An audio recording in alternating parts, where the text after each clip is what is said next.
ibalik natin sa Panginoon ang pagsamba, ang tinatawag na pagpupuri. Dahil ito po ang tungkulin po natin ng mga tao na sambahin, pasalamatan ng Panginoon sa ating pong mga buhay. Amen?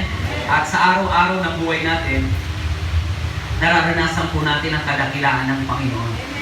Bagamat minsan hindi tayo nagiging aware sa mga kadakilaan, kabutihan, katapatan ng Diyos na ginagawa niya sa buhay natin. Pero lahat po tayo nakakaranas niyan. Amen? Bagamat minsan tayo ay may mga pagkukulang, ang Panginoon ay hindi pa rin nagkukulang sa atin. Amen? Minsan tayo nakakalimot, pero ang Diyos, kailanman din niya tayo nakakalimutan. Bagamat minsan yung pag-ibig natin sa Panginoon nagbabago, pero yung pag-ibig ng Panginoon sa ating buhay, hindi po nagbabago. Amen po? Kaya manatili tayo sa pag-ibig ng Panginoon. Siya ang Diyos na kailanman din niya tayo ipagtataguyan. Amen? Kaya siya nga ang nagsabi, lumapit tayo sa Kanya. Dahil kapag tayo lumalapit sa Panginoon, marami siyang mabubuting bagay na gustong gawin sa buhay natin. Amen? Kaya ugaliin natin na lumapit sa Panginoon. Amen? Now, kung meron po kayong Bible, buksan niyo po sa aklat po ng Gawa, chapter 18, verse 1. Gawa, chapter 18, verse 1. Ayan. Ating pong paksa, don't be afraid. Speak out. Don't be silent. Kaya mahalaga po na tayo ay magkaroon po ng tapang na galing sa Panginoon, hindi para makipag-away, kundi tapang na gawin ang kalooban ng Diyos. Amen? Tapang na maibahagi yung salita ng Panginoon. Dahil ito po yung pinagagawa ng Diyos sa atin po na mga anak niya. Gawa chapter 18, verse 1. Ito po si Pablo. Sabi po dito, verse 1. Pagkatapos, umalis si Pablo sa Atenas at nagtungo sa Corinto. Verse 2. Natagpuan niya roon si Aquila, isang Hudyong taga-Ponto. Kararating pa lamang nito mula sa Italia, kasama ang kanyang asawang si Priscilla. Umalis sila roon sapagkat pinalayas ni Claudio ang lahat ng Hudyo sa Roma. At ipagkita sa kanila si Pablo at doon nakikitira sapagkat siya'y manggagawa ng tolda. Verse 4. Tuwing araw ng pamamahinga, nakikipagpaliwanagan siya sa sinagoga at sinikap niyang mahikayat sa pananampalataya ang lahat, maging Hudyo o Griego. Verse 5. Nang dumating sina Silas at Timoteo mula sa Macedonia, inukol na ni Pablo ang buong niyang panahon sa pangangaral at pagpapatotoo sa mga Hudyo na si Jesus ang Kristo. Nang siya'y salungatin at laiting, pinagpag niya ang alikabok ng kanyang damit bilang babala sa kanila. Sinabi niya, kasalanan na ninyo kung kayo'y mapahamak. Hindi ko nasagutin iyon. Mula ngayon, tutungo na ako sa mga hintil. Verse 7. Kaya isang nagangalang Tisyo Justo, isang taong may takot sa Diyos, karatig ng sinagoga ang kanyang bahay. Verse 8. Si Kristo na tagapamahala ng sinagoga at ang kanyang sambayanan ay sumampalataya sa Panginoon. Sumampalataya rin naman at nagpabautismo ang marami sa mga taga-Corinto na nakikinig kay Pablo. Verse 9. Isang gabi, sabi ng Panginoon, ito po yung paksa natin. Sabi po ng Panginoon kay Pablo, isang gabi, sabi ng Panginoon kay Pablo sa pamagitan ng isang pangitain, huwag kang matakot. Ipagpatuloy mo ang iyong pangangaral, anuman ang mangyari. Huwag kang titigil. Verse 10, sapagat ako'y sa iyo, hindi ka maaano, sapagat marami akong tagasunod sa lungsod na ito. Then, last verse. Tumigil siya roon sa loob ng 1 taon at 6 na buwan at nagturo ng salita ng Diyos. Tayo po'y manalangin. Ama naming Diyos na buhay, makapangyarihan sa lahat, marami pong salamat sapagat dinala niyo po ang aming mga buhay sa tahanan ito upang makaunawa po ng iyong mga salita, ang aming panalangin sa oras po na marinig namin ang salita po ninyo. Huwag niyo pong hayaan na pagmatigasin namin ang aming mga puso. Sa halip, sa oras na marinig namin ang salita po ninyo, ito po ay tanggapin po namin na may pananampalataya. Bigyan niyo po kami ng puso na handang sumunod, sapagkat kayo po ang nagsabi, Panginoon, sa pamagitan po ng pagsunod namin sa iyong salita. Patuloy po kaming napagpapala, at lalo tigit, patuloy po kaming napapalapit po sa inyo. Banal na Espiritu, pinapayagan po namin kayo na siyang sumama, pumalagit na sa gawain po ito. Bawat salita po na mahaasik, maririnig namin, hindi po ito masayang, Panginoon. Sa halip, ang mga salita niyo po ang siyang patuloy na magpabago ng aming pong mga buhay. Mas lalo pong tumibay, tumatag ang aming pananampalataya. Lalo tigit, mas lalo pa po namin kayong makilala. Salamat po. Programa niyo po ang siyang masunod sa gawain po ito. Mula po sa simula, matapos po ang gawain ito, kayo po ang siyang sumama, kayo po ang siyang magpala sa bawat salita po na aming pong pag-aaralan sa umaga po ito. Magari po ang kapayapaan, magari po ang kagalakan sa iglesia po. Salamat po, pinupuri ka namin, pinasasalamatan, niluluwalhati. At lahat po ng anak ng Diyos. Magsabi ng Amen. Nagpakan po natin ang Panginoon. Higit sa lahat, salamat sa Panginoon sa natapos na gawain kagahapon sa lugar ng Kabady. Sa lahat ng mga sumama sa evangelism, pagpalain kayo ng Panginoon. Sabi ng Panginoon, lahat ng ginagawa natin para sa Kanya, hindi nasasayang. Amen? Hindi nawawala ng kabuluhan. And I pray, sa susunod po natin gawain, evangelism sa Paupawan, sama-sama ulit tayo. Amen? Dahil ito po yung pinagagawa ng Panginoon sa ating buhay na patuloy na ibahagi ang salita ng Panginoon upang mas marami pang mga tao ang makaalam ng salita ng Diyos at makakilala sa Panginoon. Amen po. Salamat sa Lord sa matagumpay ng gawa. Now, tayo po'y magpatuloy.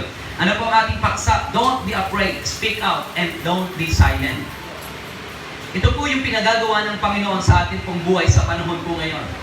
Na hindi po ito yung panahon para po tayo ay manahimik patungkol sa pagkakakilala natin sa Panginoon. Hindi ito yung panahon para tayo ay manahimik at hindi po natin ibahagi ang Panginoon sa mga tao na nakapaligid po sa atin. Kalooban ng Panginoon sa buhay po natin na tayo po ay gamitin po niya. Amen? Kalooban ng Panginoon na gamitin niya po tayo para ibahagi ang salita po ng Panginoon sa mga tao po na nakapaligid sa buhay po natin. Amen? Now, ang tanong, bakit po natin itong pinamagatang don't be afraid, speak out, and don't be silent? Sa Tagalog, huwag kang matakot. Patuloy mong buksan ang iyong labi. Sabihin ang pinapasabi ng Panginoon. Bakit po? Kasi po ito ay mandate ng Panginoon sa buhay natin. Ito ang pinagagawa ng 10 verse sinabi yan. Sa tinatawag po na verse 9. Tingnan po natin sa verse 9. Ano sabi po sa verse 9? Isang gabi, sinabi ng Panginoon kay Pablo sa pamagitan ng isang pangitain or vision. Ano sabi ng Panginoon? Huwag kang matakot. Amen? Ipagpatuloy mo ang iyong pangangaral. Ano man ang mangyari, huwag kang titigil.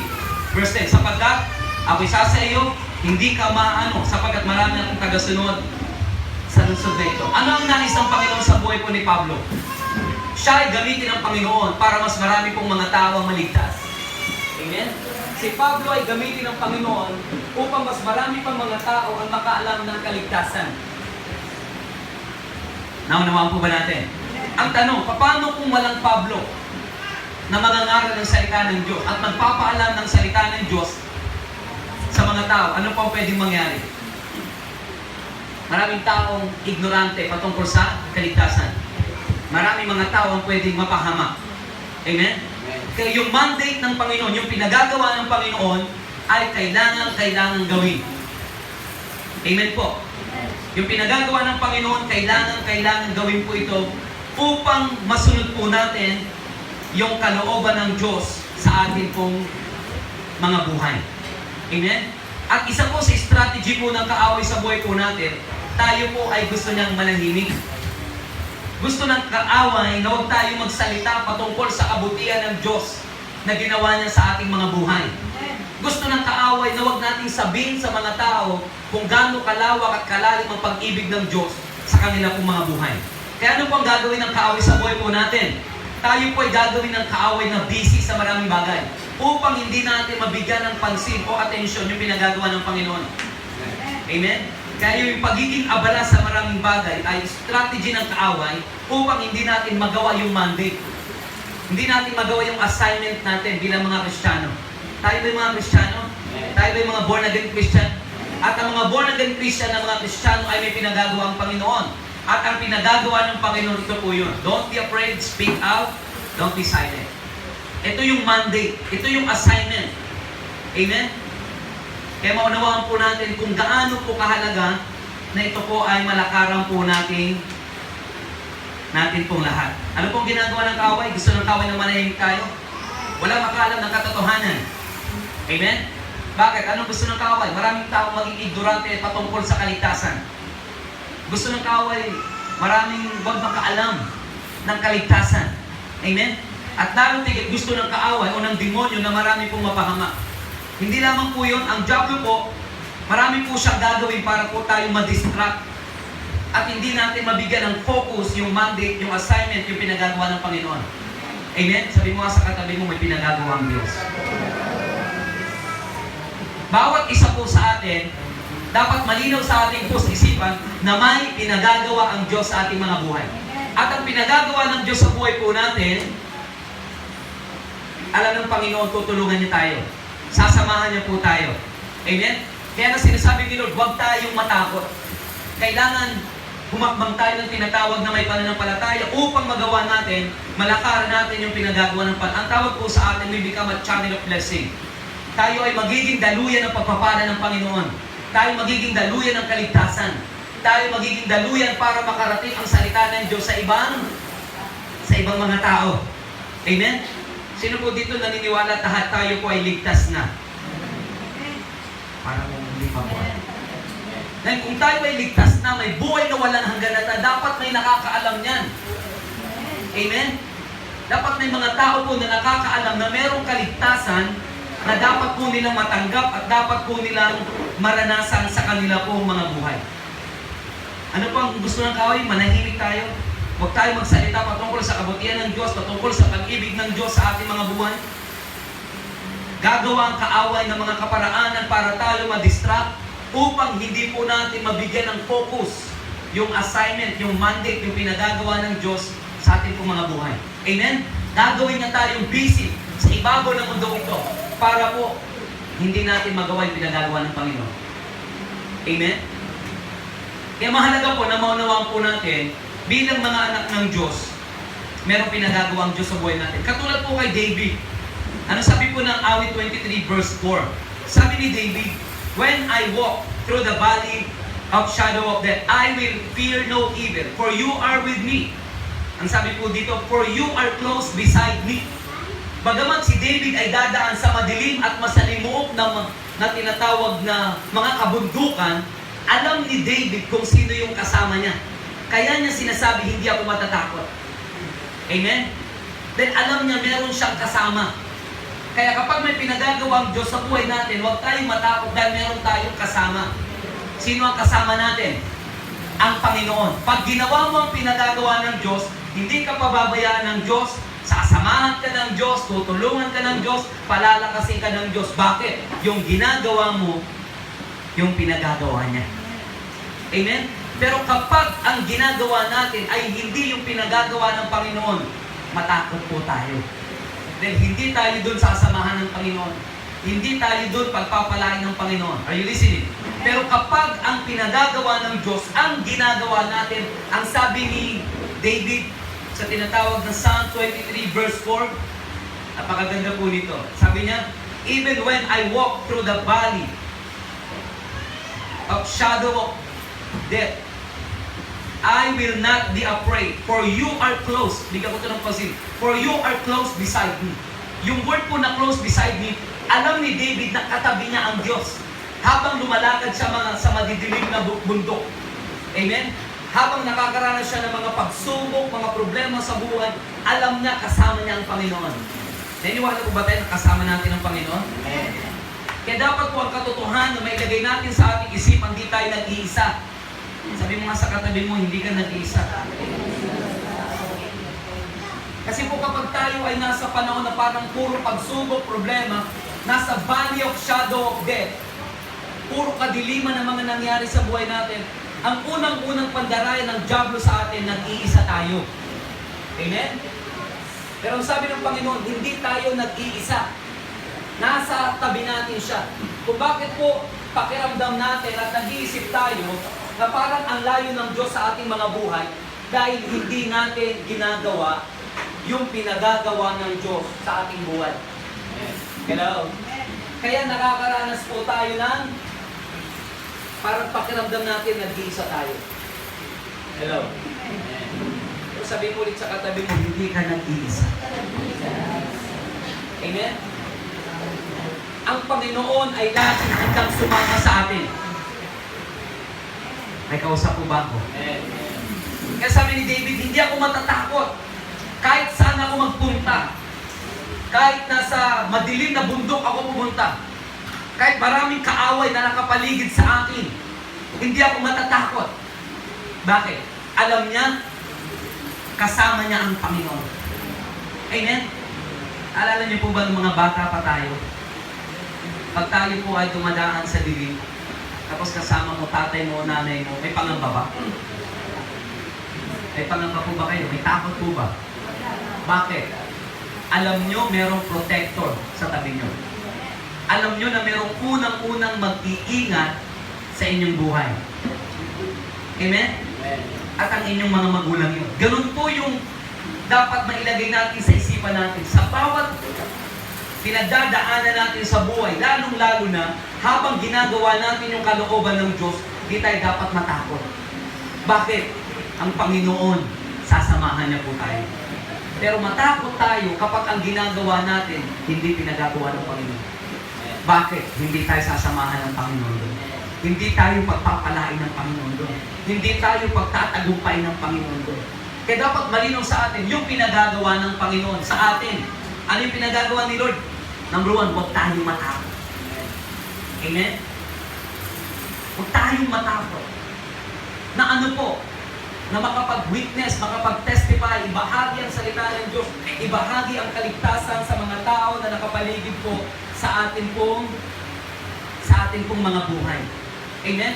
Bakit po? Ang takot, tandaan po natin hindi yan galing sa Panginoon, yan ay galing kay Satan. Galing yan sa dyablo. Amen?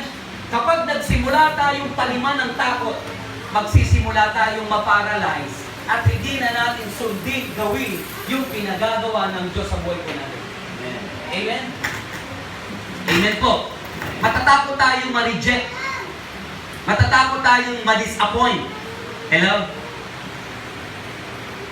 Bakit? Napangunahan tayo ng takot. Naranasan nyo na bang ma-reject? Hindi yung rejection na dahil pinapangarap mo si Jesus, tinanggihan ka. Hello? Binabahagi mo yung salita ng Diyos, tinanggihan ka. At yung rejection po, natural na pagdaanan natin yan. Natural na maranasan natin yan. Bakit? Si Jesus nga, naranasan niya, di ba? Na-reject siya. Walang man lang magbigay ng atensyon, pansin kay Jesus, nung siya ay hinahagupit, nung siya ay binubugbog. And how about us? Pagdadaanan po talaga natin at mararanasan po natin yan. Pero ang good thing, di tayo nag-iisa. Sasamahan tayo ng Panginoon. Amen po. Kaya yung takot, hindi galing sa Panginoon. Galing yan sa kaaway. Amen? Bakit gusto ng kaaway magkaroon tayo ng takot? Para hindi tayo makasunod sa Panginoon. Hindi natin magawa yung pinagagawa ng Panginoon. Are you listening? Kaya yung mga Kristiyano po na may takot, hindi po magagamit ang Panginoon. Amen? Tapos, nag-evangelism kami sa Kabali. Nag-house-to-house Bible kami. Kakatukin yung bahay. Sasadyain talaga. Pag wala kang boldness na katukin o pasukin yung bahay nila, bahagi na ng salita ng Diyos, at dalawang isip ka. Amen? Pero pag meron kang boldness, may tapang ka na galing sa Panginoon, i-reject ka man, okay na. Tanggapin ka man ng tao, praise the Lord. Bakit? Ginagawa mo yung pinagagawa ng Panginoon. Amen? At habang ginagawa natin yung pinagagawa ni Lord, na ibahagi sa salita ng Diyos, mag-witness sa kabutihan, sa pag-ibig ng Panginoon, ang Diyos ay nalulugod sa ating mga buhay. At kapag nalugod ang Diyos sa buhay natin, habang ginagawa natin yung pinagagawa niya, ang buhay po natin ay pagpapalain ng Panginoon. Ang tanong, gusto ba natin pagpalain ng Panginoon? Sabi ni Lord, sumunod ka muna bago ka sumuway. Amen? Isa-isay natin ang buhay po na pinagdaanan po nito ni Paul. Sa aklat po ng Gawa, chapter 18, ano po ang sinabi sa tinatawag na verse 4? Ano sabi sa may verse 4? Si Pablo po, pumupunta siya sa sinagoga tuwing araw ng pamamahinga katulad nito. Anong ginagawa niya po doon? Nakikipagpaliwanagan siya sa sinagoga at sinisikap niyang mahikayat sa pananampalataya ang lahat, maging Hudyo o mga Griego. Ito po yung number 1. Meron po akong tinatawag na 6 na pointers po ngayon at bibilisan ko po para matapos po natin ito. Ano po ang unang-unang pinagagawa ng Panginoon sa buhay po ni Apostol Pablo? Number 1, learn to convince people about your faith. Bakit kailangan tayong matuto paano natin ma-convince ang tao patungkol sa pananampalataya? Pag hindi na-convince ang tao sa pananampalataya, mapapahamak sila. Amen? Kapag ang tao hindi naniwala sa pinapangaral natin patungkol sa salita ng Diyos, mapapahamak sila. Amen? Kaya ang tinuturo dito, sa una po, learn to convince. Saan po binanggit yan? Sa may verse 4. Ano sabi po sa may verse 4? Tingnan natin. Gawa chapter 18, verse 4, NLT. Each Sabbath, found Paul at synagogue, trying to convince the Jews and the Gentiles. Ano po ginagawa ni Paul? Kino-convince. Naranasan niyo na po ba kayo convincehin? Saan po, yayain ka sa tinatawag na, sabihin natin, paggagala. Ay, gala tayo. Anong ginagawa pag convince? Example, swimming. Uy, maganda dun. Maganda yung view. Mag-relax ka naman. Puro ka na ng trabaho. Lahat ginagawa, di ba? Para ma-convince. Eh, wala akong pamasahe. Sagot mo na yung pamasahe mo. Makasama ka lang. Hello?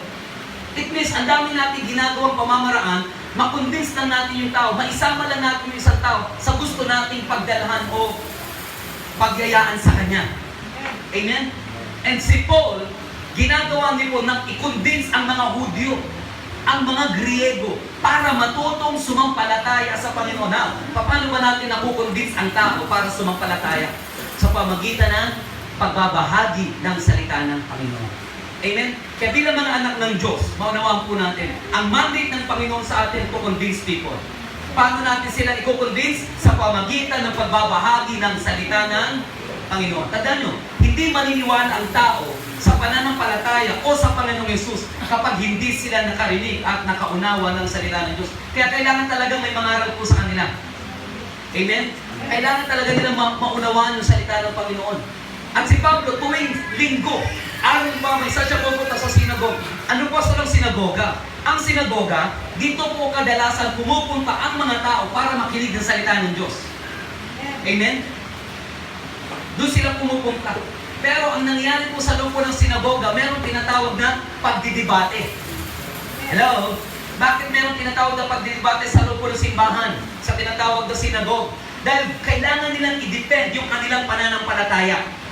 Naintindihan po ba natin? Kaya kung sino yung manalo sa debate, doon po napapakita na sila ay nakukonvince sa pananampalataya. At si Paul, ano po sabi niya po doon? Nakikipagpaliwanagan siya. Nakikipag-debate siya. Kung ano po yung pananampalatayang dala-dala ni Apostol Pablo. Are you listening? Eh syempre sa panahon natin, hindi naman natin kailangan makipag-debate dahil sabi ng Bible, wala namang magandang maidudulot yan. Sa halip, away at gulo ang kakahantungan niyan. Kaya ano po dapat natin gawin para makonvince ang tao sa pananampalataya? Dapat po maging intentional na ibahagi ang salita ng Panginoon. Amen?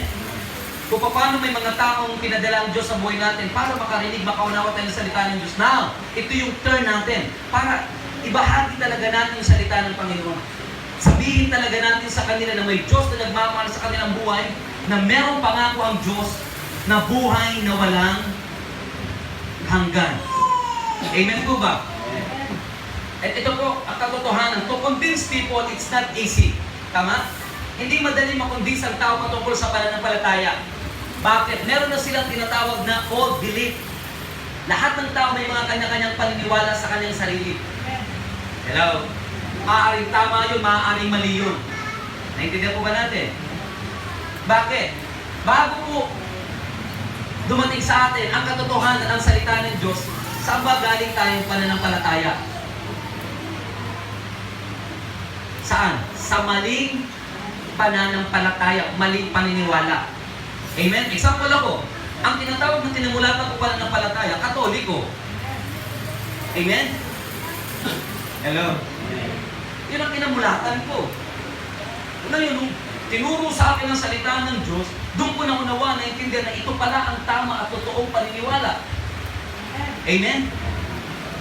Kaya yung tao po ay nakukonvince, napapaniwala sila, natututo silang sumampalataya sa Panginoong Yesus because of God's Word. Dahil ang sabi po ng Hebrew chapter 4 verse 12, ang salita ng Diyos ay buhay at makapangyarihan. Amen? Ano sabi po ng Hebreo? Basahin po natin yan. Chapter 4 verse 12. Kaya pangunahing tools gamit para makonvince, mapaniwala ang tao, yung salita ng Diyos. Ano po sabi po dyan? For the Word of God is alive and powerful.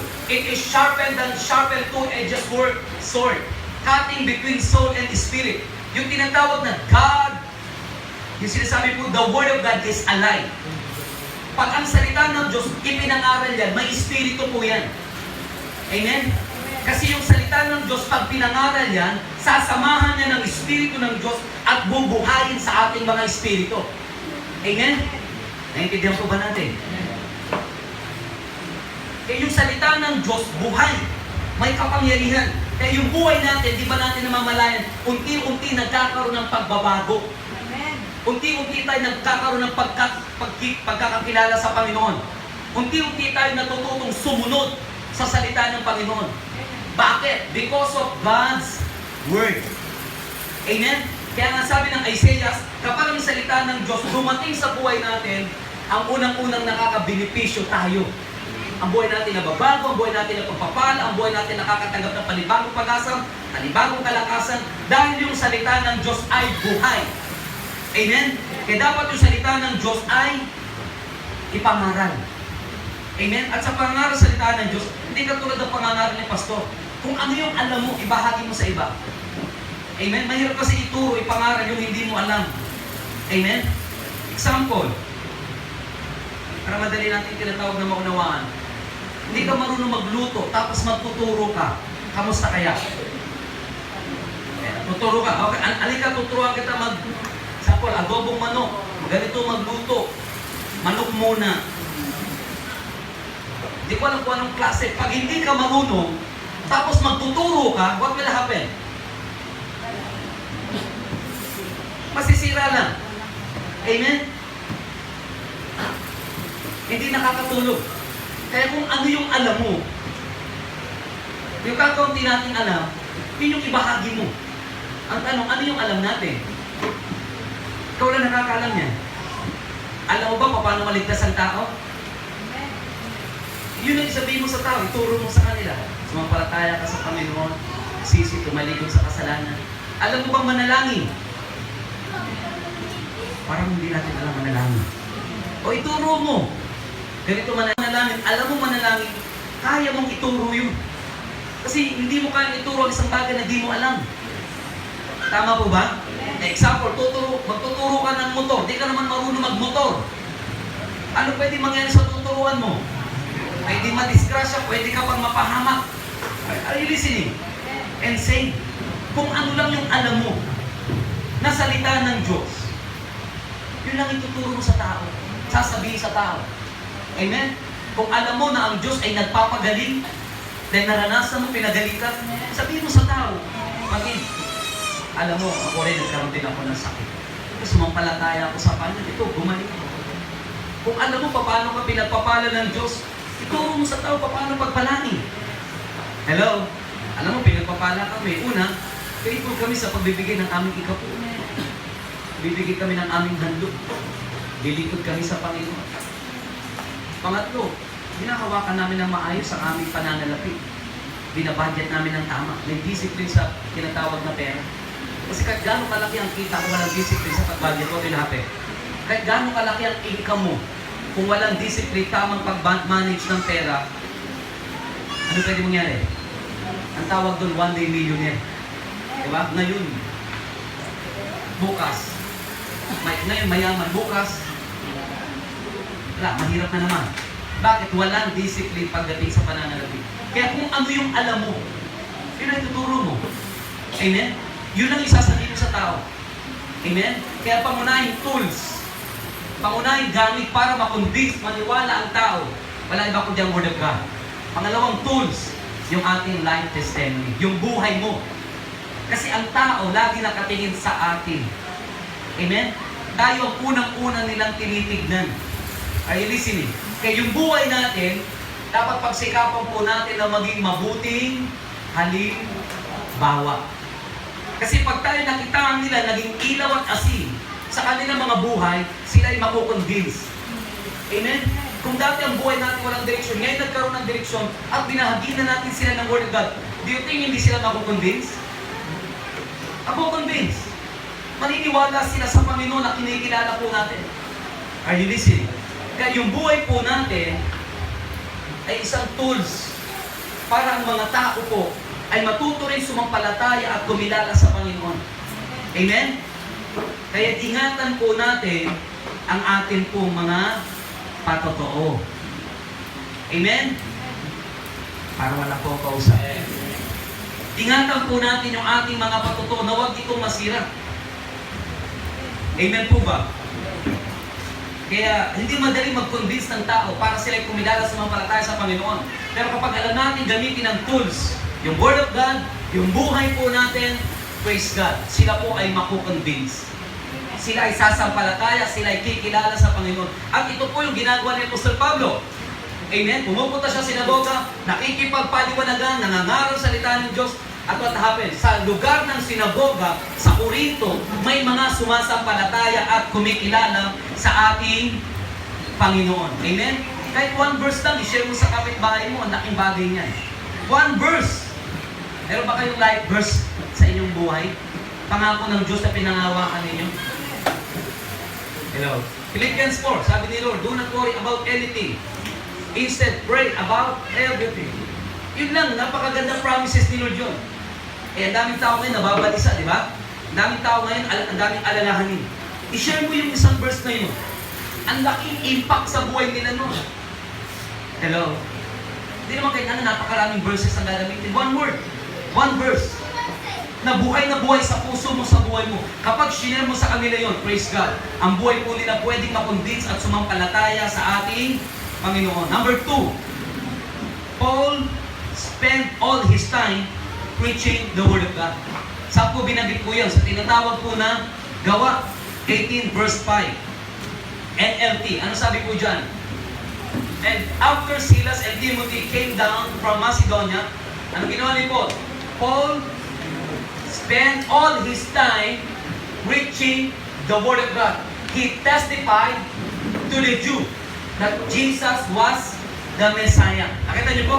Anong ginawa ni Paul? Yung kanyang panahon, ibinuhos niya sa pangangaral ng Word of God. It means, si Paul ay naging devoted sa pangangaral ng Word of God. Bakit? Yun ang kanyang panawagan sa atin po. Hindi naman tayo lang tinawag magpastor. Tama? Pero lahat tayo, inuutusan ng Panginoon na magbahagi ng Word of God. Amen? Sa number 1, kinukonvince ni Paul. Dito naman sa tinatawag na verse 5, anong ginagawa ni Paul niyan? Binuhos niya yung kanyang oras, yung kanyang panahon, yung kanyang lakas sa pagbabahagi ng Word of God. Ano ang purpose? Anong layunin ni Paul? Siya ay makapag-testify sa mga Jew, sa tinatawag po na mga Gentiles. Ano ang pinapangaral ni Pablo? Na si Jesus ang Messiah. Amen? Si Jesus ang tagapagligtas. Sino po ba ang ating tagapagligtas? Si Jesus. Amen? Yung namatay at napako sa krus. Amen po. Ang sabi ni Jesus sa John 14:6, I am the way, the truth, and the life. No one comes to the Father except through me. Sa pamagitan ko. Kaya ang pinagmumula ng kaligtasan ay si Kristo. Kapag tayo sumampalataya kay Kristo, may kaligtasan. At ito po yung laging pinapangaral ni Pablo. Kahit saan siya magpunta. Pupunta siya ng Corinto, yan ang pinapangaral niya lagi. Jesus was the Messiah. Pupunta siya sa Efeso, yan ang pinapangaral. Kahit saan siya pumunta. Kasi ito pong tinatawag na Messiah, yan po ay isang napakalaking kalituhan sa mga Hudyo. Dahil until now, naghihintay sila ng Messiah. Hello? Pero 2,000 years ago, na ipapwat namatay na ang Messiah, si Jesus. Kaya dapat kilala natin kung sino ang ating Messiah, ang ating tagapagligtas. Sino ang magbibigay ng kaligtasan sa ating mga kaluluwa. Sino po? Si Jesus. Amen? Kaya huwag tayong lalayo kay Jesus. Dahil siya ang pinagmumula ng ating kaligtasan. Amen? Pag lumayo tayo sa Panginoon, tinalikuran natin pananampalataya kay Jesus, wala na tayong maasahang kaligtasan.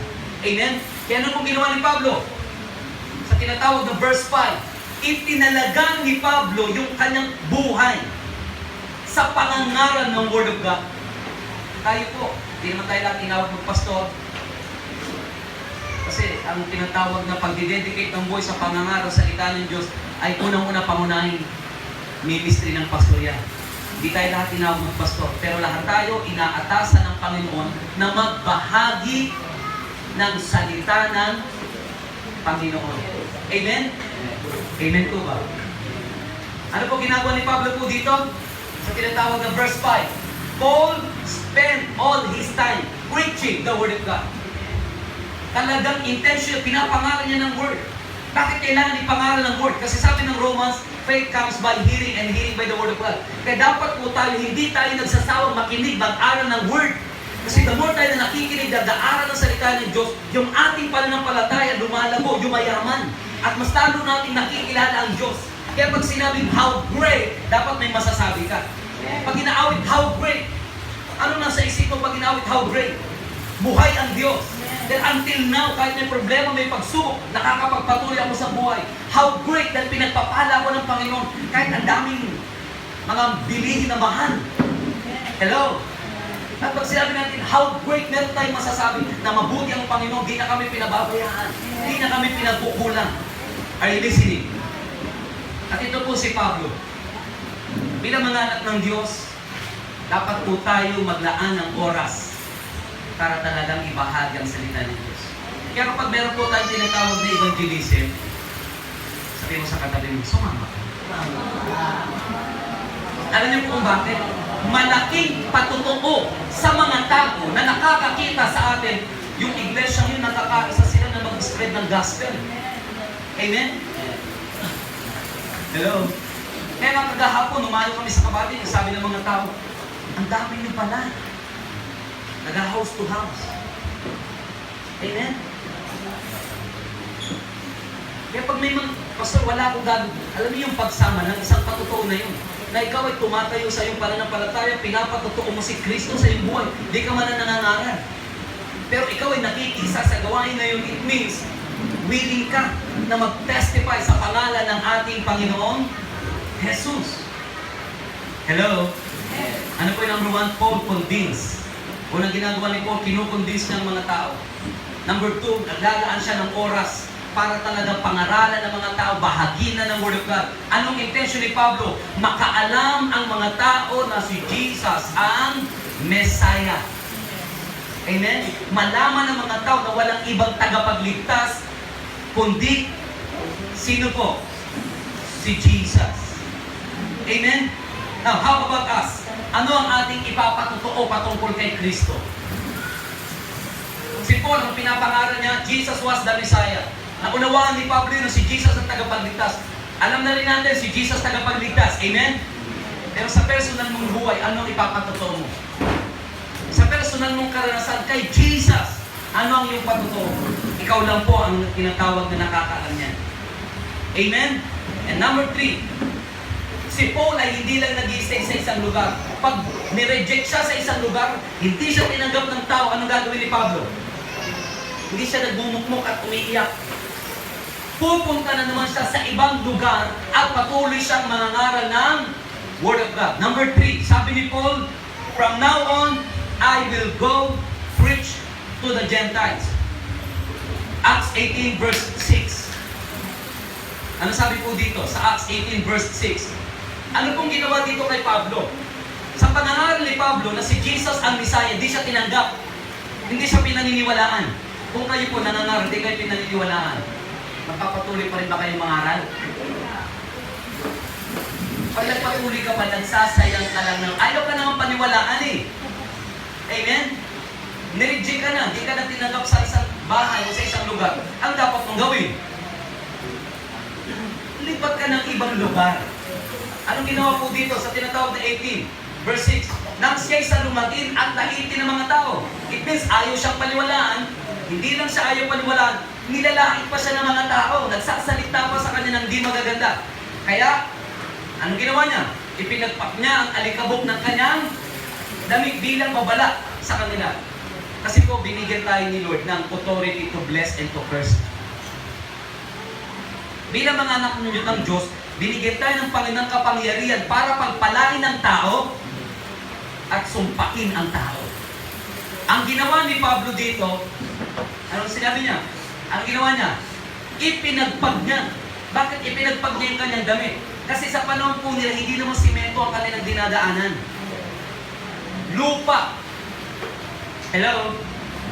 And of course, kung lupa yung mainit ang panahon, ang alikabok dumidikit sa kanilang damit. Naintindihan po ba natin? Ngayon yung lumalapit kay Pablo at sumasalungat sa kanyang pagtuturo, ang ginawa ni Pablo, pinagpag niya. Tanda yun, sumpa. Ano sabi ni Pablo? Wala na akong pananagutan sa inyo. Dahil ibinahagi ko na ang salita ng Diyos, kaya pag napahama kayo, kayo ang may kagagawa nun. Amen? And say, ganun din sa mga tao. Kapag ayaw tayong tanggapin ng tao, ayaw tayong paniwalaan sa huwag natin ipilit. Amen? Hindi ko rin sinasabi na pagpagan at sumpain. Ibigay natin sila sa Panginoon. Bahala ang Diyos sa kanilang buhay. Amen? Ano sabi ni Jesus sa aklat ng Matthew chapter 10? Pag hindi kayo tinanggap, sabi ni Jesus, ipagpag ninyo. Hello? Nabasa ba natin yun? Bakit sinabi ni Jesus yun? Kasi yung bawat pagpagal ninyo ng paa, ang Diyos ang magpaparusa sa kanila dahil nireject nila si Jesus. Amen? Pero hindi ko po sinasabi na pagpagal nyo ang mga tao na ayaw kayong tanggapin. Ipanalangin nyo sila at bahala na ang Panginoon sa kanilang buhay. Amen? Anong pinakang intention po natin? Bakit tayo pupunta sa tao? Para i-bless sila sa pamagitan ng Word of God. Kasi every time na pinapangaral natin ng Word of God, ang buhay nila ay napagpapala. Unang-unang pagdating sa spiritual. Amen? Pag napagpala sila sa spiritual, ang kasunod ay natural. Are you listening? Kaso maraming mga tao, mas inuuna nilang pagpalain sila sa material bago sa spiritual. Dapat pagpalain muna tayo sa spiritual. Hello? Dapat maayos muna yung relasyon natin sa Diyos, maayos ang ating pananampalataya. Para kapag dumating ang pagpapalang material, kaya natin i-manage, kaya natin i-handle. Dahil naunawaan natin, hindi ako ang totoong may-ari nito. Katiwala lang ako. Kaya aayusin ko ang pag-manage nito. Naintindihan po ba natin? Kaya anong ginawa po dito ni Pablo? Pinagpag niya yung damit. At ano susunod ko na nangyari? Sabi ni Pablo, kasalanan na ninyo kung kayo mapahamak. Bakit sinabi ni Pablo, kasalanan na ninyo? Pinangaral ko ang word, ayaw nyo makinig. Ayaw nyo maniwala. Ininsulto nyo pa ako. Ang tanong, paano tayo ini-insulto ng mga tao? Kapag nire-reject nila ang word of God. Pag di nila tinatanggap ang word. Sino humanap ng kanilang ikapapahamak? Sila, hindi tayo. Kasi ang dala-dala natin ay blessing. Are you listening? Pag ang salita ng Diyos, dala-dala mo sa mga tao, ang dala-dala mo ay blessing. Ano sabi ni Pedro sa Acts chapter 3? Silver and gold I have none, but in the name of Jesus. Ang totoong blessing na ibinibigay sa atin ng mga lingkod ng Diyos, si Jesus. Kaya pag meron kang Kristo, may kaligtasan ka. Pag meron kang Kristo, may kapayapaan ka. Pag meron kang Kristo, may pagpapala ka. Bakit? Ang source ng lahat ng kailangan ng tao na kay Jesus. Kaya dapat natin tanggapin yung Word. Kailangan natin tanggapin si Jesus. Amen? Kaya sabi ni Pablo, kayo na may kasalanan pag napahama kayo. Bakit? Ayaw niyong makinig, ayaw niyong maniwala. Kaya ginawa ni Pablo, pinagpagay niya. Amen? Dahil ayaw maniwala ng mga tao doon sa tinatawag na Korinto, anong ginawa niya? Sabi niya, hindi ko nasagutin iyon. Mula ngayon sa mga hintil na ako, nangangaral. Nung una, saan siya nangangaral? Sa mga Hudyo. Hello?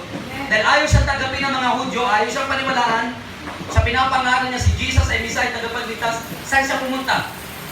Sa mga hintil. And saying, pag di tayo pinaniniwalaan ng mga tao sa isang lugar, ayaw tayong paniwalaan ng kaibigan mo, mga tao sa paligid mo, huwag tayo magbukmok, tayo ma-discourage.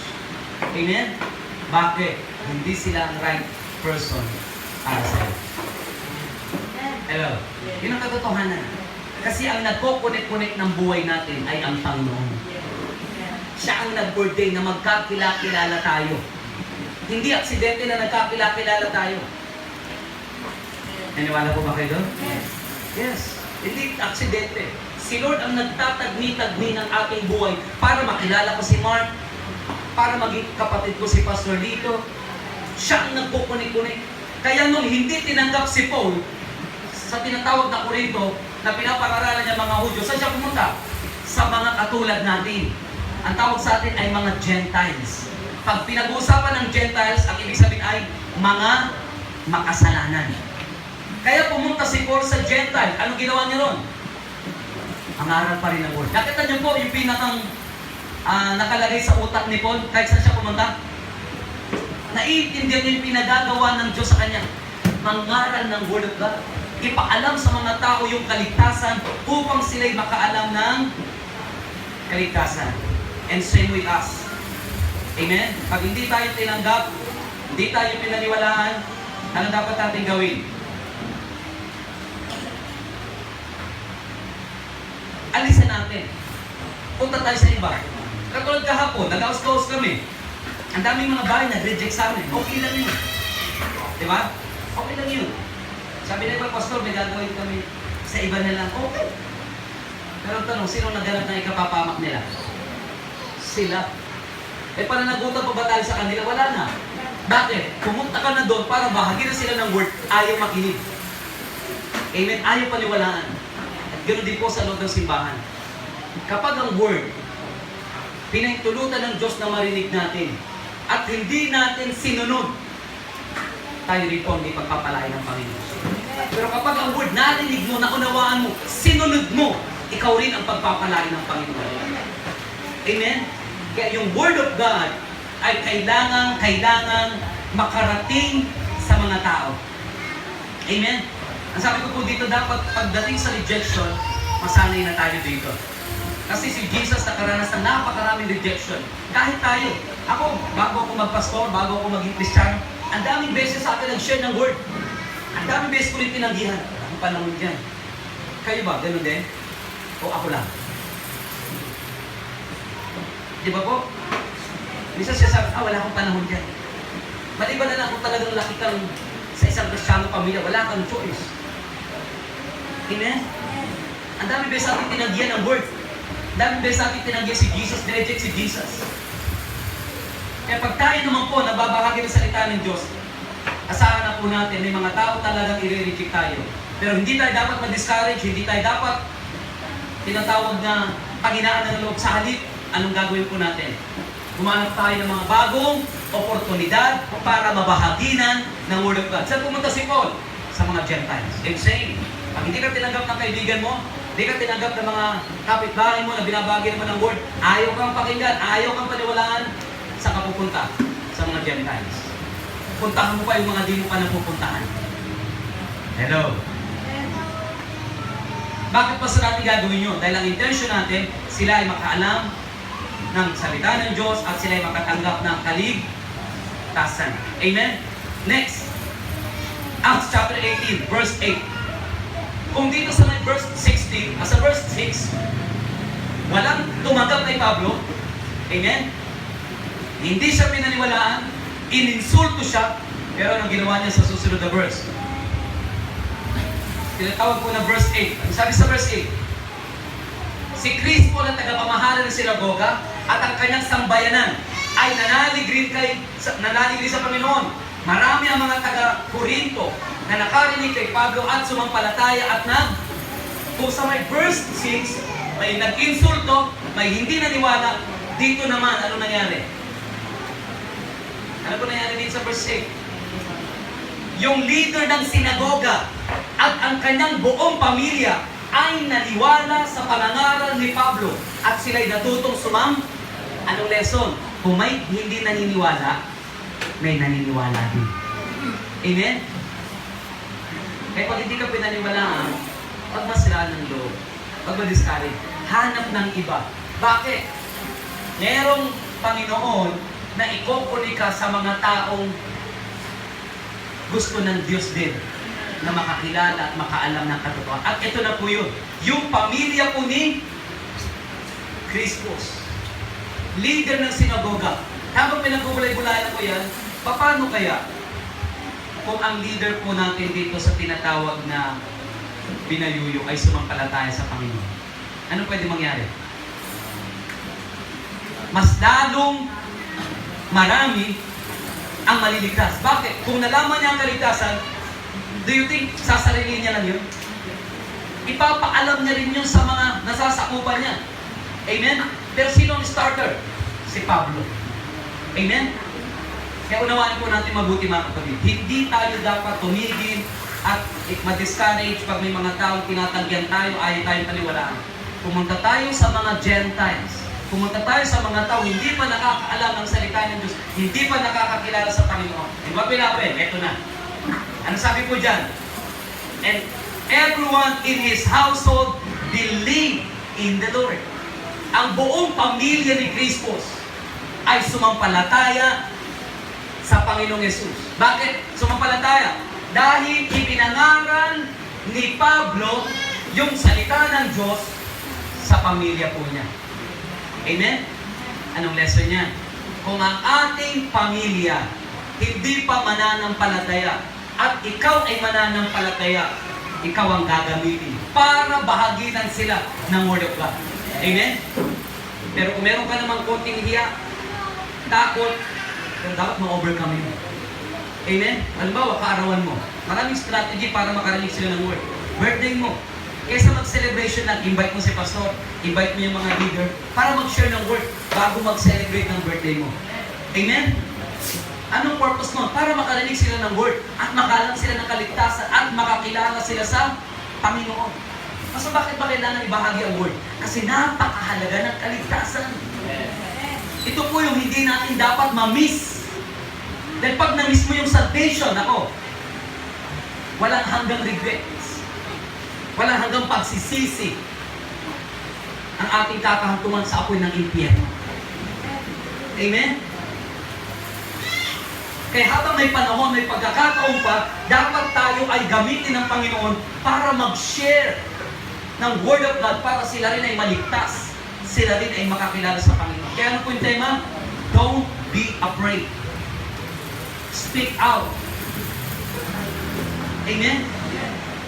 Alam niyo po ba, pinag-usapan ko itong huwag tayo natakot. Dati po, nung di pa ako Kristiyano, paggawa ng kalukuhan, di ako natatakot. Kalukuhan yun eh. Diba?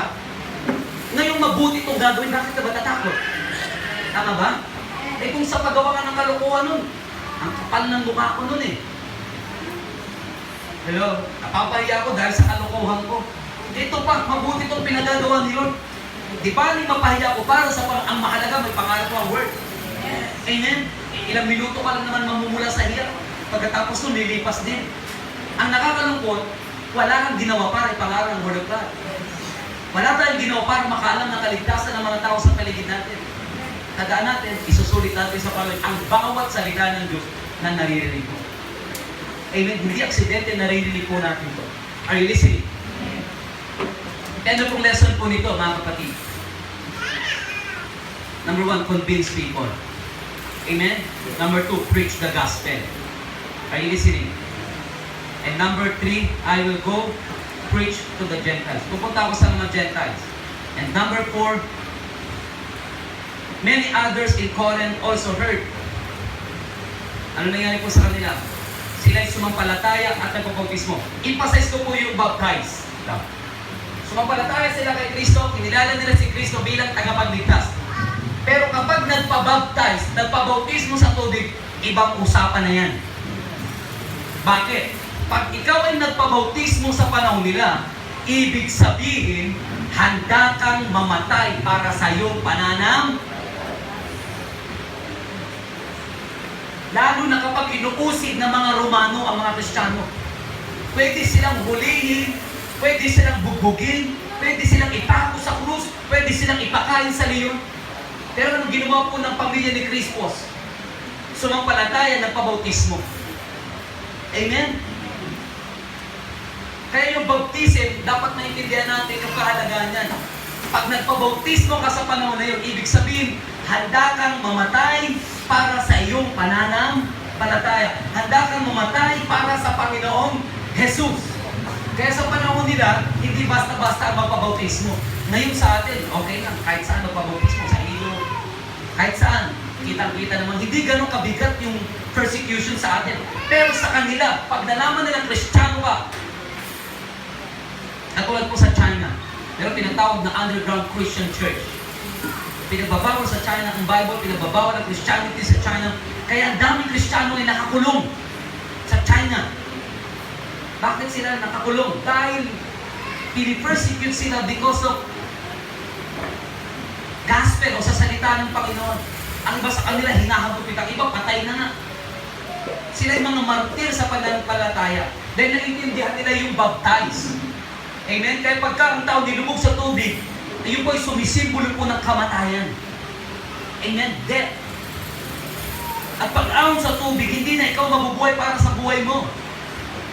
Mabubuhay ka na para sa Panginoon. Kaya kung ano ang gusto ng Panginoon, Lord, gagawin ko. Kahit masasaktan ako, mapapahamak ako, kahit i-reject ako ng mga tao. Dahil ako'y sumampalataya sa iyo, mabubuhay ako at mamamatay ako para sa iyo.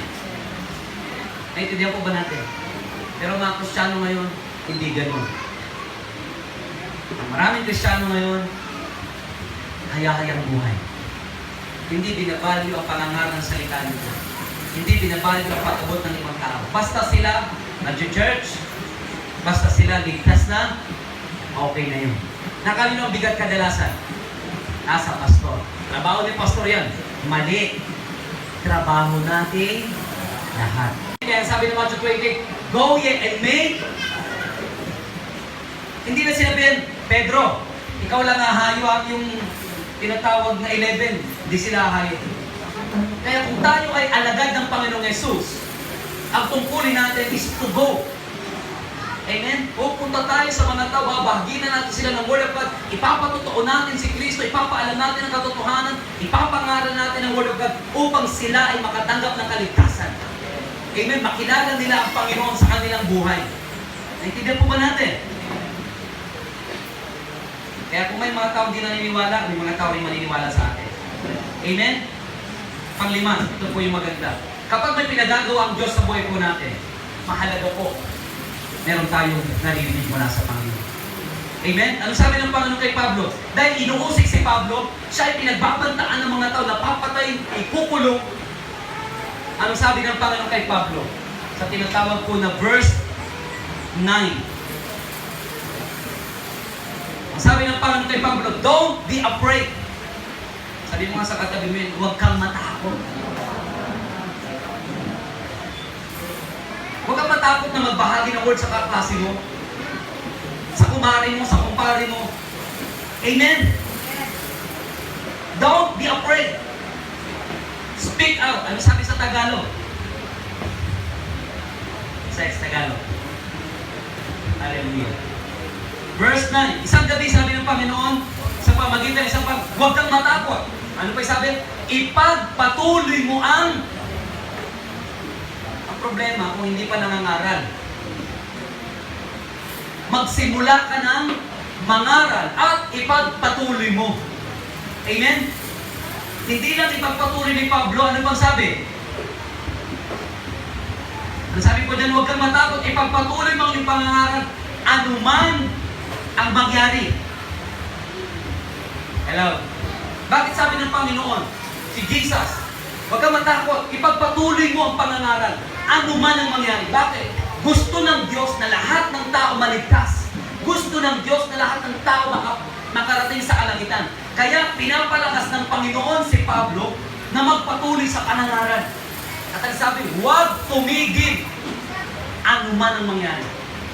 Ano sabi ko dyan? Ipagpatuloy mo ang pangangaral, anuman ang mangyari. Huwag kang titigil. Para yung mga Kristiyano, wala pang nasisimulan, tumigil na sa pangangaral. Hello? Basta bakit kailangan huwag akong matakot ng aral sa salita ng Diyos? May pangako ang Panginoon dyan. Sabi sa verse 10, ako'y sasain. Dapat ka bang matakot kung kasama mo ang Panginoon? Hello? Dapat ba tayong panghinaan ng loob kung alam mo kasama mo ang Panginoon? Dapat ganito ang thinking. Pag ikaw ay nagbabahagi ng word, gusto mo maligtas ang tao, dapat ang thinking, hindi ka nag-iisa. May kasama ka. At kung kasama mo ang Panginoon, hindi ka pababayaan ng Diyos. Amen po? Hello?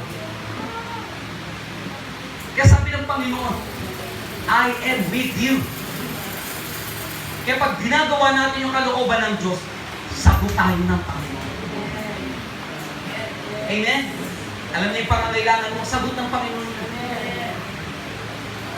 Hello? Pangangailangan sa tinatawag na personal ng buhay o pamilya mo, gawin mo lang, ibahagi yung word, sagot ka ng Panginoon. Amen po? Hindi lang tayo kasi aware na ang Diyos kasama natin. E dapat pag ikaw ay nangangaral ng word, meron ka gustong makakilala sa may maabot, dapat alam mo, kasama ko ang Panginoon. Amen? Sasamahan ka ni Lord para magtagumpay ka sa pinagagawa niya. Kaya listen, isa po sa magandang pangako ng Panginoon, Matthew 28, verse 20. Anong sabi po doon? Matthew 28, verse 20. Pangako to ng Panginoon sa mga, ayan. Tuloy natin yun. Mamaya niyan. 18. Matthew 28. Ayan. Ano sabi po? Teach this new disciple to obey all the commandment. Ito po yung pinaka-last. I am with you always. Hanggang kailan tayo sasamahan ni Lord? Hanggang katapusan ng mundo. Hindi ka ba na-encourage dyan? Kung sinabi doon sa Gawa 18, I am with you. Ito naman ang sabi, I am with you always until the end. Hello? Dapat ba tayo matakot pag nag-share ka ng word? Pag pinag-share ka ng word, pinag-exhort ka, matakot, sasamahan ka ng Panginoon. Bakit gusto ng diablo matakot tayo pag tayo nag-share ng word of God? Para manahimik ka, hindi mo sabihin yung katotohanan na kailangan ng tao ng Diyos, na kailangan ng tao ng kaligtasan. Amen po? Hindi naman kailangan sobrang dami natin alam sa Word of God bago tayo mag-share ng Word. Hindi kailangan. Hello? Yung alam mo lang nakakunti, ipaalam mo sa tao yan, ang laking tulong niya. Amen po? Kaya panghawakan po natin yung pangako ng Diyos. Na kapag ikaw ay pinili ni Lord para ibahagi yung salita ng Diyos, hindi ka nag-iisa. Sasamahan ka ng Panginoon. Amen? I-treasure natin itong pangako ni Lord. I am with you. Amen? Hello? Natural yung kabahan. Natural yun. Pero makapapad hanggang kakabahan ka lang. Dapat humakbang sa pananampalataya. I-share mo talaga yung word. Amen? Kaya panghawakan natin yung napakagandang pangako ni Lord, na tayo po ay sasamahan niya hanggang sa katapusan ng sanlibutan ito. Kaya, don't be afraid, speak up, don't be silent. Buksan natin mga bibig, simulan po natin ibahagi ang salita po ng Panginoon upang mas marami po makaalam ng kaligtasan. Next, balik tayo doon sa Acts 18, verse 9. Ano sabi po doon? Ayan. Verse 9. Ano sabi ni Lord? Don't be afraid. Sabi mo nga sa katabi mo, don't be afraid. Okay, tapatan po tayo ha. Kayo na lang sumagot sa isip niyo. Meron po bang takot pag kayo nagbabahagi ng Word of God? Sa isip niyo lang, yes or no? Meron o wala? Yung umaamin, pinagpapalang ni Lord yun. Kung bakit nakakaramdam tayo ng tinatawag na takot, una, di natin naiintindihan, kasama natin ang Panginoon. Pero pag naunawa mo, kasama mo ang Panginoon, natural na kabahan ka, pero dapat tumakbang ka sa pananampalataya. Amen? Eh ano naman kung mapahiya ka? Okay lang yun, basta para sa Panginoon. Eh ano naman kung magkamali ka? Okay lang yun, para sa Panginoon. Amen? Hello? Ano ba pong sabi po dito?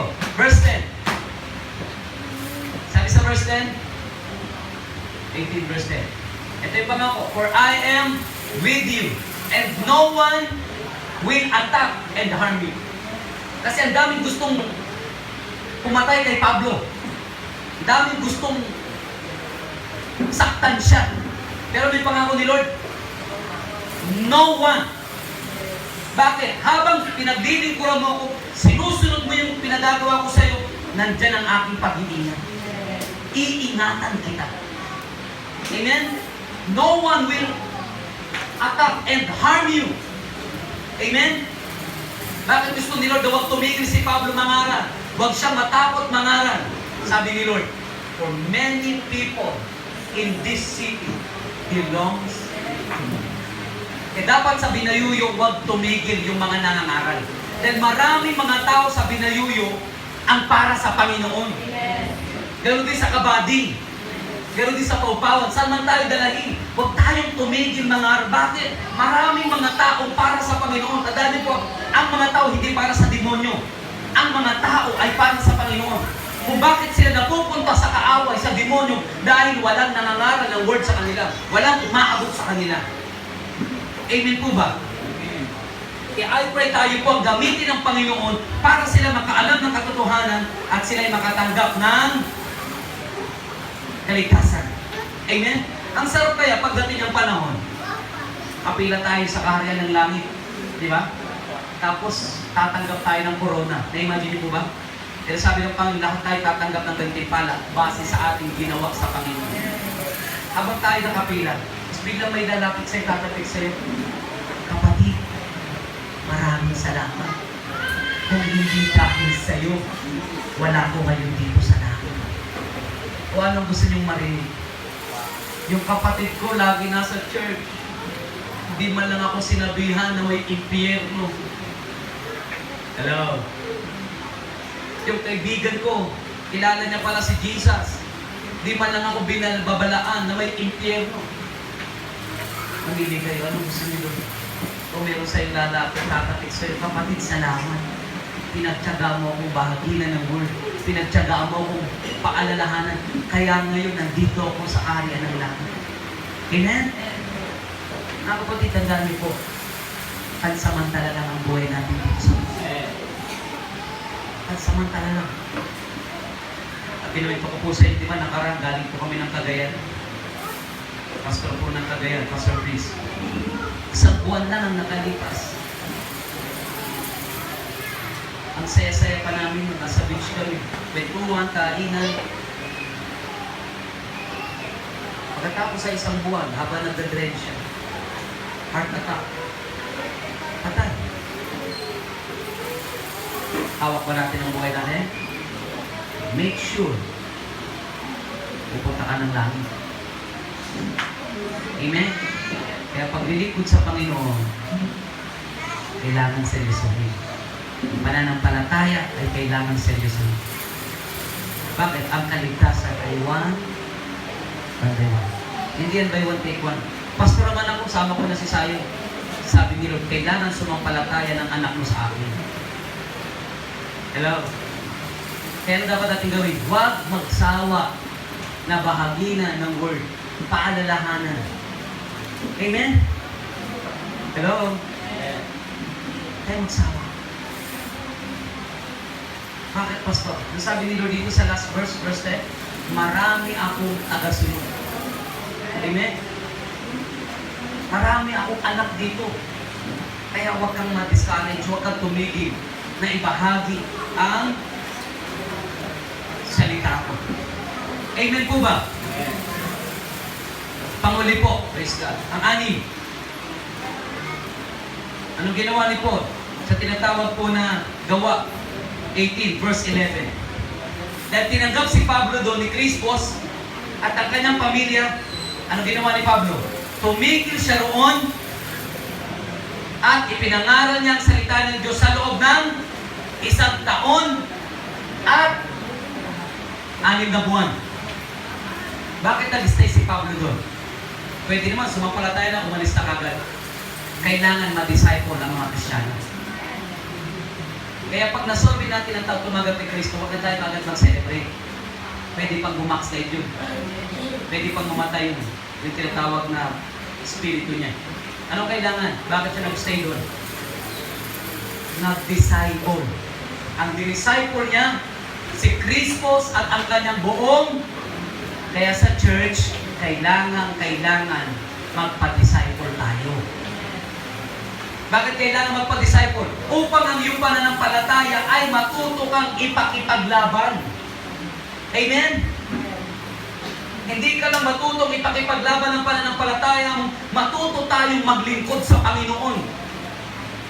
Amen? Isipin nyo, ang tagal po niyan, 1 taon at 6 na buwan. Eh dito nga sabihin na yun, ilang taon na ako? 13 years. Di ilan pa lang ang nag-disciple. On and off ang maraming miyembro. Hello? Si Paul. 1 taon at 6 na buwan. Di-disciple niya, tinuruan niya, tinutukan niya yung mga tao. Amen? Kailangan lumalim sila sa pananampalataya. Kailangan lumalim sila sa paglilingkod sa Panginoon. Kailangan matuto sila magsakripisyo. Kailangan matuto sila magbigay sa Panginoon. Hello? Kaya nga po itong simbahan ito, ang Church of Corinth, nung sa panahon na kailangan si Pablo ng pananalapi para sa tinatawag na ibang iglesia, pinuntahan niya. Nagpadala siya ng sulat, pamingi siya ng tulong. Then, na-disciple niya ang Church of Corinth, nagpapadala ng tulong. Amen? Paano kung hindi na-disciple? Anong isipin ng tao? Nako, uubusin lang ni Pablo yung pera namin. Dahil naintindihan ng mga Kristiyano sa Corinto na merong mission si Pablo, doon ginagamit. Hello? At ganoon din sa church. Dapat alam natin saan napupunta ang pera ng simbahan para walang nakalagay sa utak natin, binubulsa ni Pastor. Hello? Ay, mga leaders, pinag-usapan namin yan. Bawat ministry.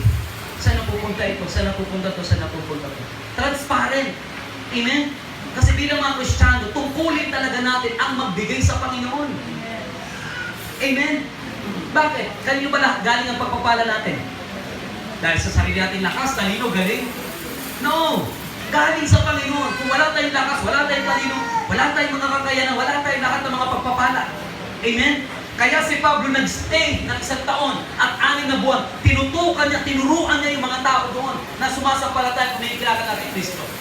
Bakit kailangan pa sa disciple? Para hindi maging pabigat sa loob ng simbahan. Kasi pag hindi naturuan, sakit ang ulo yan. Pag hindi naturuan, problema yan. Kaya kailangan turuan, kailangan i-disciple. Amen?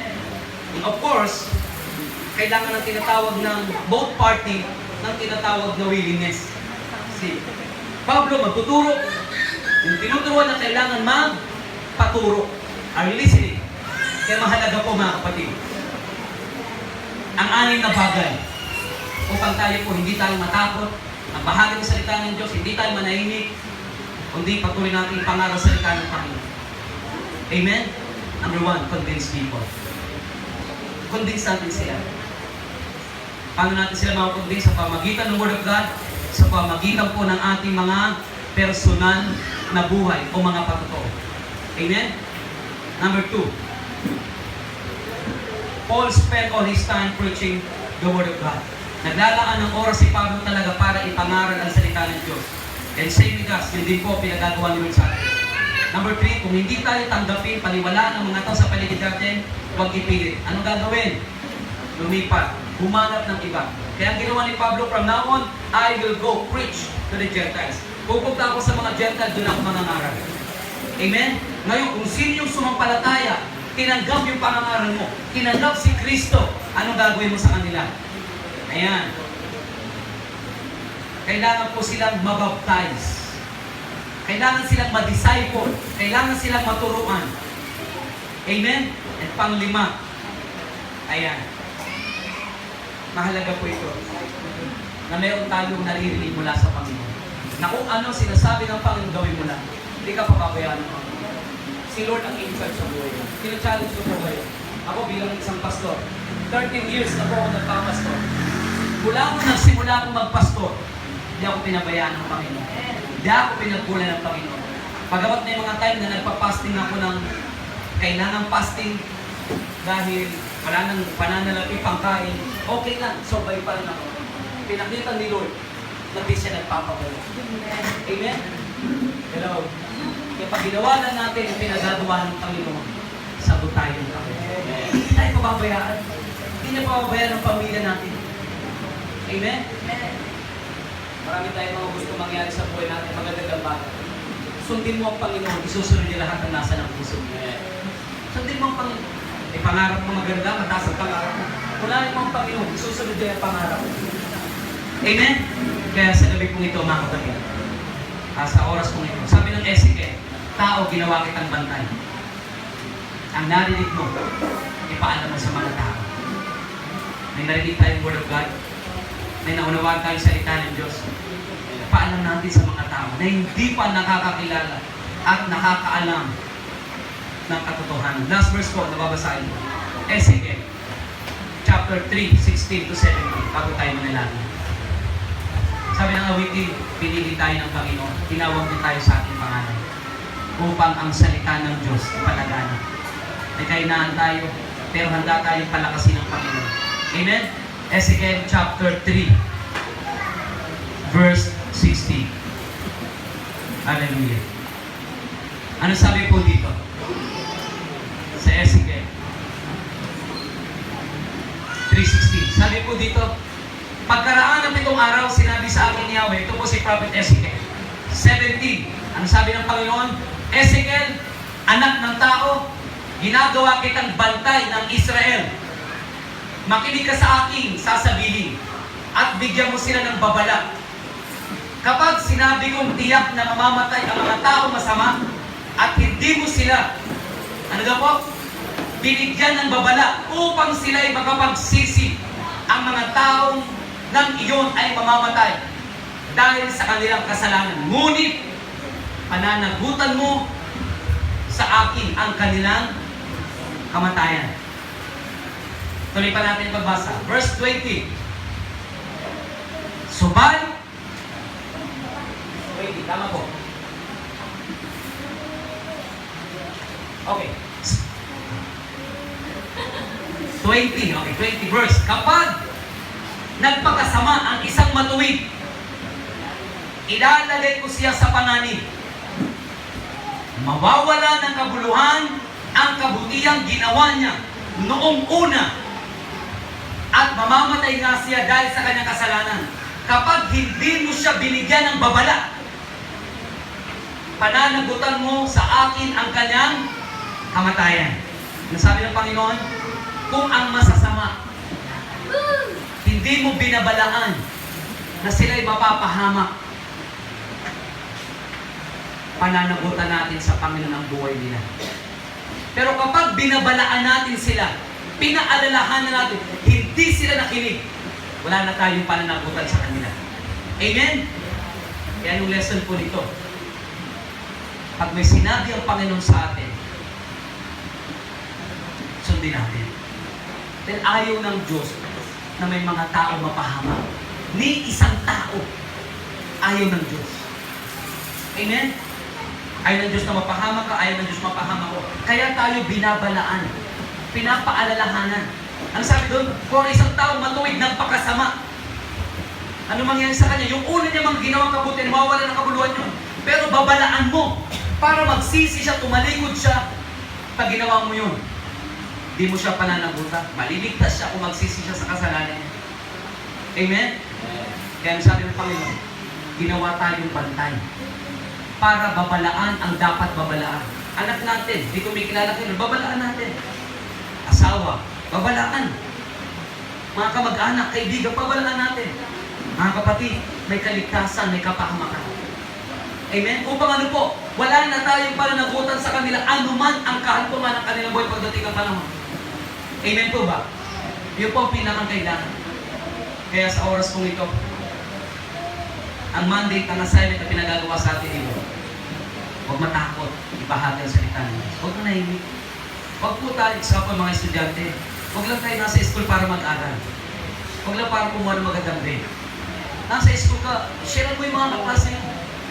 Nagtatrabaho ka, nanay ka, tatay ka, o nagmamanicure ka. Habang nagmamanicure, pedicure, di ka tatanggap kay Kristo, tanggapin mo si Kristo. Dididigan mo. Amen? Teacher ka, nasa school ka. Lalo teacher, ang laki ng privilege ng mga teacher, di ba? Amen. Pwede ka mag-share ng word sa mga bata. Yung salita na nyo sa pinabahagi mo, binhi yun, tanim yun. Pag nagkaroon ng meeting, kasama mga magulang, mag-share ka sa kanila. Amen po? Kahit nasaan tayo, nasa trabaho, nasa school, gamitin natin platform yun para maabot ang mga tao at makaalam ng kaligtasan. Bakit po, Pastor? Dahil lahat ng tao mahal ng Diyos at ayaw ng Diyos mapahamak. Kung paano ikaw mahal ng Diyos. Ano ba tayo ng Panginoon? Alam mo, langit ka pag namatay ka. Alam mo, tatanggapan ng buhay na walang hanggan. Paano naman yung iba? Ang totoo, nagmamahal sa Diyos, hindi makasarili. Ulitin ko po, bago tayo manala. Ang totoong nagmamahal sa Diyos, hindi makasarili. Iniisip din ang kapakanan ng ibang tao. Yung classmate mo, yung ganda nga ng grado sa school, di naman kilala si Lord. Kawawa pa rin sa harapan ng Diyos yun. Amen? Kaya gamitin natin ang lahat ng pagkakataon para ay bahagi ang salita ng Panginoon. Hindi lang po ito trabaho ni Pastor. Ministry, Pastor. Ministry natin itong lahat. Kaya nga anong ginagawa ni Pastor? Sinasama tayo pagdating sa paghayo. Diba? Binibigyan ng exposure, experience para magkaroon ng kumpiyansa pagdating ng time. O, kayang-kaya na natin. Amen po ba? Kaya, next, evangelism po sa Pampawan tayo. Maraming bahay sa Pampawan dahil pabahay yun. Amen? Ang gagawin natin, bawat bahay kakatukin natin. Pag tayo tinanggihan, ano gagawin natin? Lipat sa kabilang bahay. Tinanggap tayo, pasok. Bahagi ang word of God. Amen? Ikaw tayo nahiya. Nay, pwede bang naikikot yung oras mo bahagi na kayo ng word? Ay, tuloy po. Ikaw po, nakakatuwa, nakakataba ng puso. Kwento kami ng mga humayo. May mga magagandang tanggap. Pinapasok pa kami sa loob ng tinatawag na bahay. Amen? It means, sila ay para sa Panginoon. Gusto ng Diyos sila ay makakilala sa Kanya at makaalam ng katotohanan. Pinapasok kami sa loob ng bahay. Naglalabas siya nung una, tinigil niya yung paglalaban niya. Makinig ng word. Hello? Kaya I pray, dalahin natin sa mga tao yung kaligtasan. Ibahagi natin yung kaligtasan sa kanila. Ibahagi natin si Kristo sa kanilang buhay. Dahil si Kristo ang pangunahing pangangailangan ng tao. Tandaan niyo po yun. Sa buhay natin, wala tayong ibang kailangan kundi ang Diyos. Kaya nga sabi ng John 15, apart from me, you can do nothing. Sabi ng awitin, pinili tayo ng Panginoon. Tinawag na tayo sa ating pangalan. Agamat may kainaan tayo, palalakasin tayo ng Panginoon. Paano ba tayo yumuko? Pari mo bang ipanalangin ng iyong sarili? Panginoon, nais kong ibahagi ang